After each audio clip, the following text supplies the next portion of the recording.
Coming up on Mountain News this morning, investigators and organizations in Kentucky continue their mission of taking down the human trafficking industry. And a large crowd of people pay their respects to fallen Scott County Deputy Caleb Conley. Dedicated to Eastern and Southern Kentucky, this is WYMT Mountain News this morning.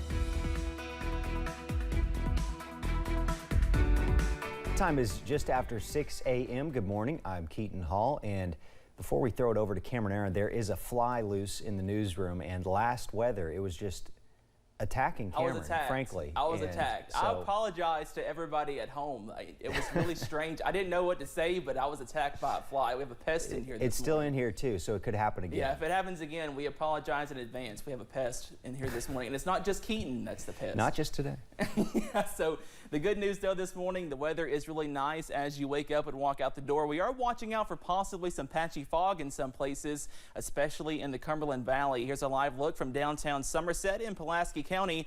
Not in downtown, but places around Somerset reporting some fog this morning. That current temperature 59 degrees over in Pulaski County. Most of us waking up in the upper 50s and lower 60s. 63 for Pikeville, 53 in Clintwood, 59 for London, and 61 over in Harlan County. If you have any plans to go out to the Polk Salad Festival today down in Harlan County, the good news, we are dry, but we will be warmer out there by this afternoon. Temperatures topping out in the upper 80s, possibly some lower 90s out there, so be sure to take the water and also the sunscreen as well. We are watching out for possibly a few rain chances by this weekend. All those details coming up in just a few minutes. Keaton. All right, thank you, Cameron. Investigators say human trafficking is an illicit industry that's reportedly a big business across the Bluegrass. They say it continues to be a growing problem. Garrett Weimer has the details. Janie Lewis hears stories like these often. 7 years ago, after losing my mother, I found myself homeless and living on the street. But she knows for one anonymous woman, these typewritten words were reality. I became addicted to drugs and then got involved in sex work to support my addiction. I was incarcerated and beaten often, living on the streets because I thought I had no other options. As executive director for the nonprofit Natalie's Sisters, Lewis, her staff, and volunteers work closely with sex-trafficked and sexually exploited women. Here at their drop-in center on North Limestone, they provide them food, clothing, and other resources. If you take care of material needs, then they can focus more on making a step and making a change. If they're living day to day and just living in crisis and trauma and trying to get their next meal, they really can't think past that. 7th Street, from what Lewis sees, is the center of much of this street activity in Lexington, and for many of the women in prostitution, Natalie's Sisters tries to help. But it's not just here. It's hard to believe that this happens in the Commonwealth, but it does.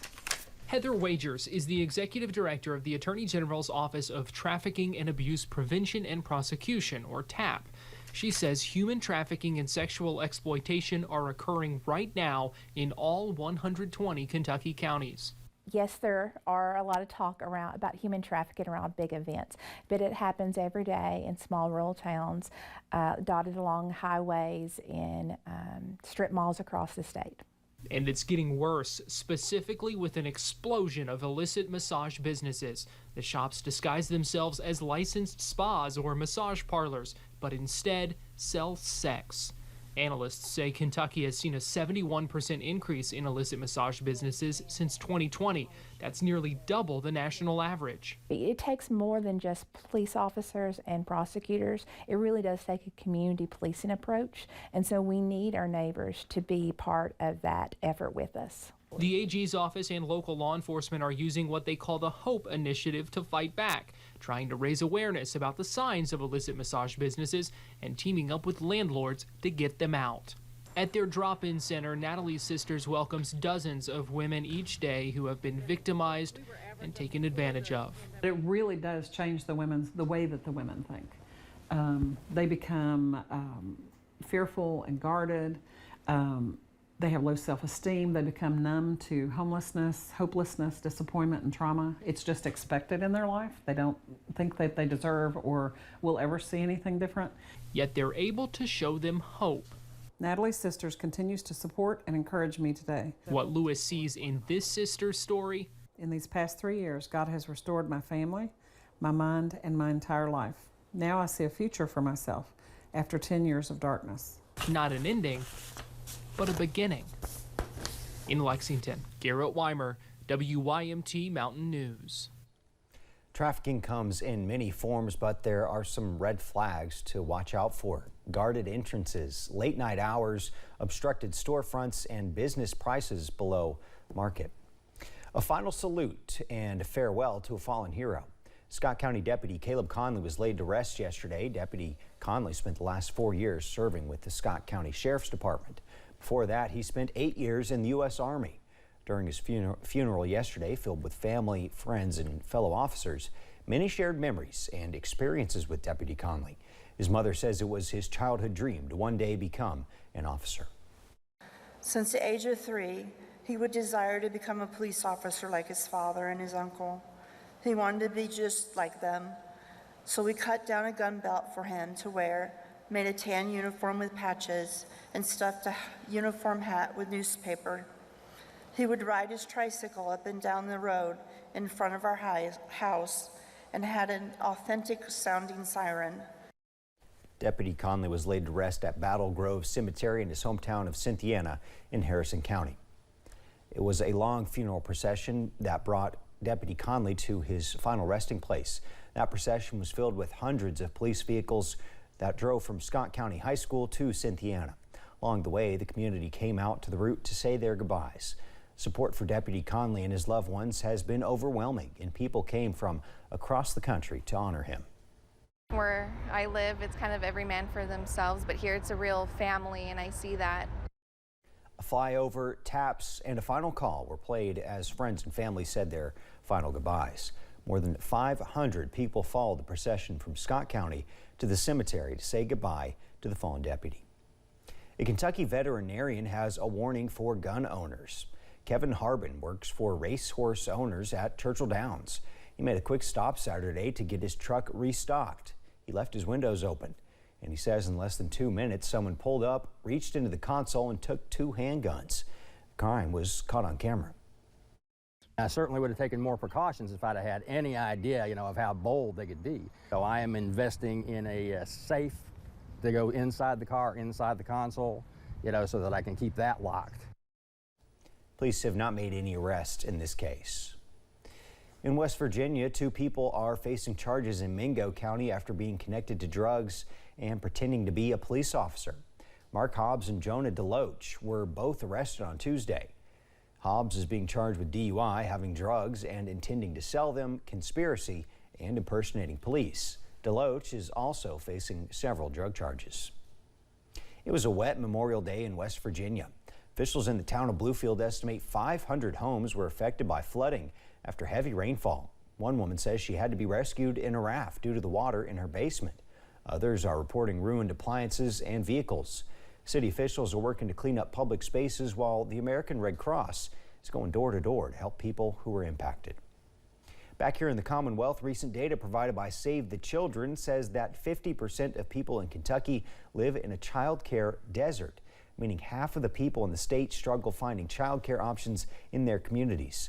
WYMT's Olivia Calfee met with staff from Save the Children and State Senator Reggie Thomas as they visited 2 child care centers in an effort to solve the crisis.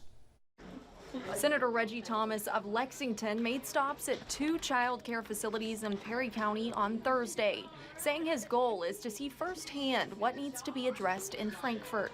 I want to see changes in regulations that really encourage people to go in the child care industry. Right now, the regulations are onerous, many are unfair, and you have child care providers across the state being treated differently. And that's not right. Differential treatment among anyone is not fair. And Sarah Hall, the Kentucky state manager with Save the Children Action Network, says their goal is for lawmakers like Senator Thomas to actually see the need. Our providers aren't making enough money. In Kentucky, the average salary is $22,000 a year, and that's just not a livable wage. A lot of them can't afford their own childcare. So we want to make sure that they have that support, that they're able to get the training that they need, and that the childcare industry isn't losing these valuable workers to other industries. Recognizing the importance of childcare employees like Children's Montessori owner Amy Terry, who says in the past childcare has not received enough attention from political leaders. We're not glorified babysitters. We are educated, professional child care providers. And I really think that he got to see the children getting quality meals, getting quality care, getting a foundation in learning. And our kids do leave here as readers. Our kids do get a good start on an education. Pushing for changes to be made so parents can work while their kids receive quality care. My responsibility as a lawmaker to make sure that we provide all kind of resources and a healthy environment to raise properly the next generation. That was Olivia Calfee reporting. During Senator Thomas's visit, he also stopped at Tiny Tots Daycare and spent time with the staff there.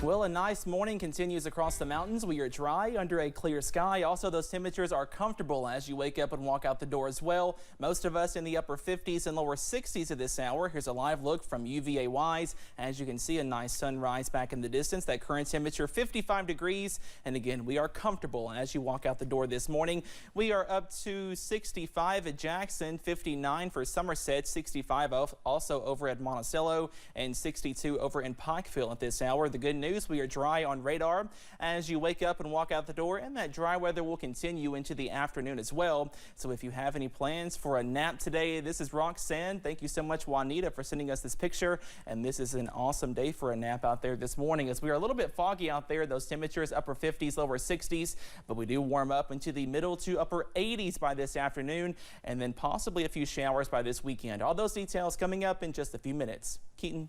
It is very cute. Thanks for joining Mountain News this morning. More news is on the way.